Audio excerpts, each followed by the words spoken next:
Welcome to the Mommy and Me tour, and for those of you who've been following us so far, welcome back. Welcome.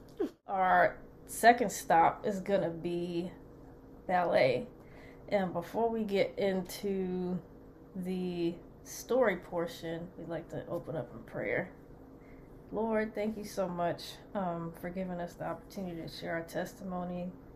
Bless those, Father, who are watching us today or will watch us in the future, Lord.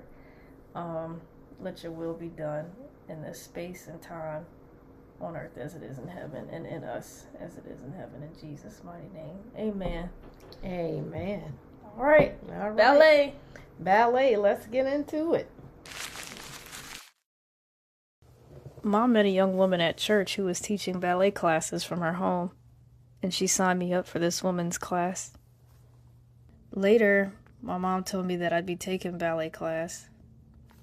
One day, she got me dressed up and ready for class.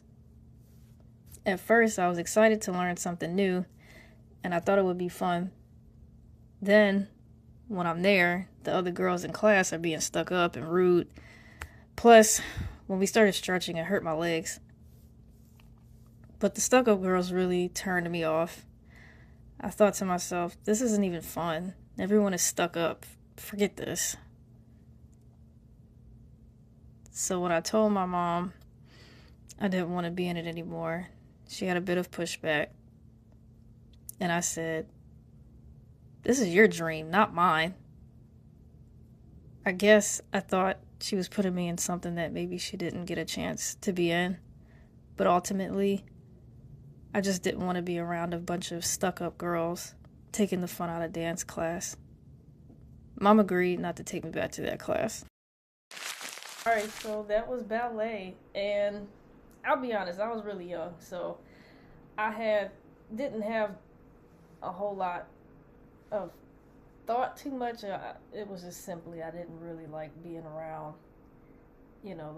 those girls who came off kind of stuck up to me. It just took the fun out of it, so I was like, it's just dance, we're not doing whatever. In hindsight, I don't know if they had been in it for a while and just happened to have a more disciplined approach, but I was a playful kid. I liked laughing, having fun with everything that I was doing, and so if it felt like folks were being a little too serious, I wasn't about it, you know what I mean? So I would have probably enjoyed dance a lot, because I think using my body would have been like really cool, especially back then, something to channel it to. But that was really, I didn't have too much thought behind it. It was just, I just didn't want to be around a bunch of stuck up kids. That's all. Right. And it just stuck out to me. I didn't even realize how brief of a time you were in it. Yeah, I think it was just one class. Yeah, because it seemed like, and maybe it was because I was around these women. So for me, I didn't dance or do ballet or anything like that, even though, like if I could be a bomb, I'm revealing my age by saying bomb. But if I could be a bomb or dope singer or dancer, I'd choose dance any day. Mm-hmm. But it wouldn't be ballet, right? It would be a Beyonce backup dancer kind of thing. Oh, okay. So anyway, it was just that it was a young lady. She was in her teens, I think, in church, and was offering ballet, and I was into trying to expose you to whatever was available. And I thought, why not? Expose you to ballet. Maybe it's something that you might like. It wasn't a thing where I was, pressuring in your own interest, but we were having a conversation about it, and this is why it stuck out to me, and I thought it was so significant, is because you told me, that's your dream, that ain't my dream. And I don't know, you were maybe what? We go back and forth, maybe 7, 8, maybe. Yeah. You think younger than that? I really can't put my finger on it, but it was definitely at least second grade. Blurring together sometimes. Yeah, right? yeah, they do. But I was like, okay, I really didn't have a reaction to it. You didn't say I don't like the girls, I don't think, or I don't remember. Maybe you did, but that is what's that rung out so loud and clear. This is your dream, not mine. I'm like, well, it really ain't my dream, so no big deal. But you know, as time goes on and you look back, well, as time goes on, it's not that I didn't try to steer you in the things that I thought was good for you, or things that I thought you should be involved in, you know, maybe not even asking if you liked it or not. So although this wasn't the case, eventually that was the case. Yeah, you bring up a good point, because that it's true. I was kind of just put in the class. I don't think we had a conversation about it outside of this is what we doing. It just so happens that I wasn't opposed to the idea that, you know, it worked out that way. But I think maybe there might have been a trend of putting me in stuff at the time that might have not birth, but like that's probably where that came from. Like, oh, this is your dream, not mine. Like, where you might have put me in more stuff and it wasn't a conversation. It was just kind of like I'm just doing stuff.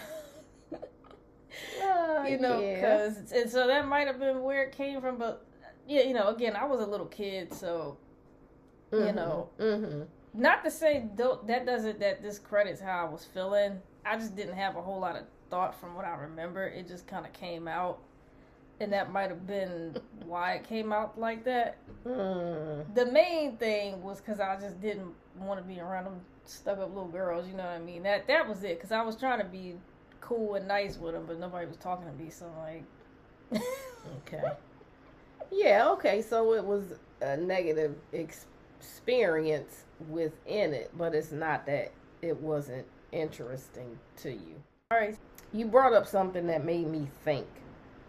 Like you said, we didn't have a conversation about it, and I'm like, no, we didn't have a conversation about it, because you were at the age that at that point in time it wasn't about a conversation. It's like, oh, you think you might want to do this? I could see it being this way. Oh, you think you might want to do this? We gonna do this, you know. So it's more of telling than asking, but there's nothing wrong with having a conversation, you know, about and having a discussion, so that about an interest, so that underneath you wouldn't sitting there and I'm not even knowing that you're saying, okay, this ain't my thing, that's your thing, you know. Yeah, because I think about your sister, and she was like, you hungry? What you want to eat? With my grandson, your nephew. What you want to eat? And I'm like, you don't have to ask him every time. Just say, here, you getting oatmeal this morning. Even though I know that you offer, the best way to do it is to offer them choices, is to offer two acceptable things so that they can have a choice and they have a voice, and that's teaching them early. And of course, we learn these things as we go on. But even though I know them, you know, even though I know it, sometimes it's easy to fall back into patterns. So it is good practice and be mindful to engage, you know, at any age in that kind of conversation. Was there a time other than ballet that you felt like I was putting you into something that you didn't want to? and didn't have a conversation, and if you had the opportunity to express, then you would have, or if you felt comfortable, you would have. Uh-oh. Oh, goodness. Nah, that's not bad, because I'll be honest, out of all the stuff that I was just kind of involved in, none of them were bad. None of them were even, like, terrible enough to be like, oh my goodness, like, whatever. It probably just would have been, well, heck, I don't know. I don't even know now. I was gonna say cooking class. Did I opt to be in that? Probably was not. that was I was about to say, I'm like, was that my choice? But didn't I put you in an entrepreneur business program? I thought about that one next, because that wasn't my idea at all, but it was very helpful. It was a helpful course, whatever. I don't know, like camp or whatever that was. I actually had a fun time. It was cool. It was me, this other dude, and then one other girl. I didn't know what I was doing though. I wasn't gonna get into it, but I didn't know what I was doing. I went about it like a regular 9-year-old, not a 9-year-old who had a plan for a business. You know what I'm saying? Because that's two different people. Like, sometimes kids do have that. They have an idea. They have something they want to start. I feel like if there was a point of reference, that probably would have made it make sense. I get, not it makes sense, but like it would be better, because then, like you want to sell this. Let me put her in this so we can get that going. Whereas I had nothing in mind to sell or do, right? And I'm just there. So I did cookies, and I didn't even bake them. I did M&M cookies. Yeah, but it was the concepts. It was. You know, just to have that mindset is, you know. Yeah. Sorry. No, that's okay. The experience was decent. There were times where it was slightly, like, boring, because the kids that were there were a little older than me, so it just it didn't feel whatever, but it was cool, so I wouldn't take it back. But you know, that in the cooking class would answer the question. And I know we're going back to, you know, her childhood, school age years, but this can be an issue with teenagers, young adults, when you just haven't really let go.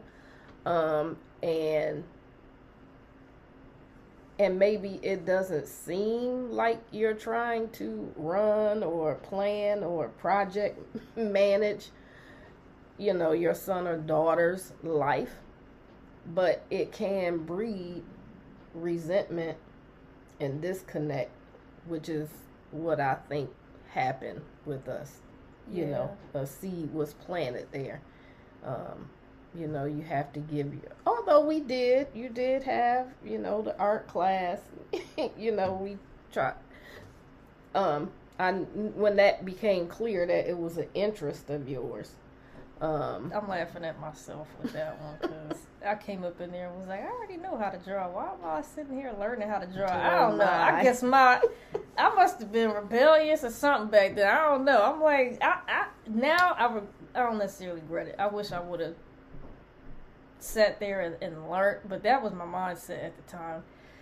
But yeah, that's a good one, because I did that, you know, being involved in it, because I liked art. So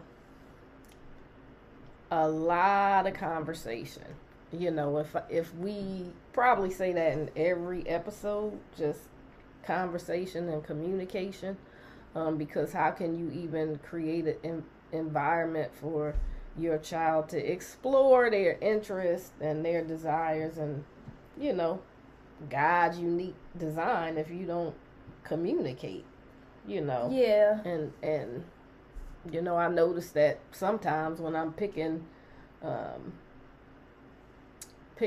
grandson up from daycare, you know, don't judge, but I will let him have my phone because I want to listen to something on the radio. And it's like, here, you know, I pull up in the parking lot and, ooh, they're having this talking about this piece. I can't wait to get back. And TT, can I have your phone? Okay, here you can watch Peppa Pig on the way home. But that's the time to really have that dialogue and have conversation and see what's going on. And trust your teenagers, even your school age kids, your young adults. Trust them to be able to make decisions. I can't remember the name, but a childhood expert said children learn to make good decisions by making decisions. So that's the only way they can learn to make good decisions, is if you allow them to make decisions. Even about their extracurricular activities. Some things are going to be non-negotiable. You're going to go to swimming lessons. But anyway. I thought you were going to say, like, oh, you're going to brush your teeth or something. Oh, yeah. Essential. But when we talk about activities, that's a life skill. That is a life skill. So. Got it. Anyway. No, this was good. This was really good. This is definitely more of a, I'm not going to, lighthearted. I don't know. Maybe not lighthearted, but definitely more of a lighter story because it's about the principle of communication. Mm-hmm. But, and allowing your kid to pursue their interests, even if, I'll use my grandson again as an example. He was in church today, had different coloring pages to choose from. This was their free playtime. And he loves Hot Wheels monster trucks. So they bought a coloring book. But then there was one for the mermaids. And he was like, truck. And then he said, oh, mermaid. And I'm like, okay, you want a mermaid? But if he wanted to color a mermaid, let him color a mermaid. But it was just being very aware and mindful not to be like a mermaid is for a girl or anything like that, not to get into another subject. Yeah. But you can push your children in ways where you ought to allow them to. True, and you never know. He probably just thought it was pretty. I had an old friend or that fascinating. liked the Spice Girls, but that's because he just thought they was pretty. He ain't. You know what I mean? You never know. Yeah. You never know. Yeah, but whatever. Yeah, he might just think, it's fascinating. It is something different. So, yeah. And I was going to say, this is very important because you know how they say the little foxes spoil the vine. Mm-hmm. So even though, this isn't like a really dramatic story that we're sharing, the principle is heavy because communication, choice, autonomy, in development and having, a healthy relationship between parent and child and any dynamic guardian, whatever. It's important, very, very important, not only in your relationship, but also the child's relationship with themselves, how they trust themselves, and how they develop and grow in this life and world. And allowing them to listen to their inner voice will enable them, in more times than not, to be able to listen to God too. Awesome. Yeah, because ultimately he is the one.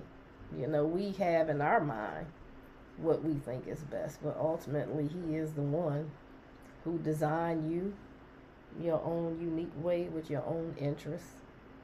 You're in anime. I'm far from that. But that's the uniqueness. That's the uniqueness of God. Yep. That means something, I'm sure. I'm just like, Oh, okay. All right. Thank you for joining us again today. And until next time, we'll see you soon.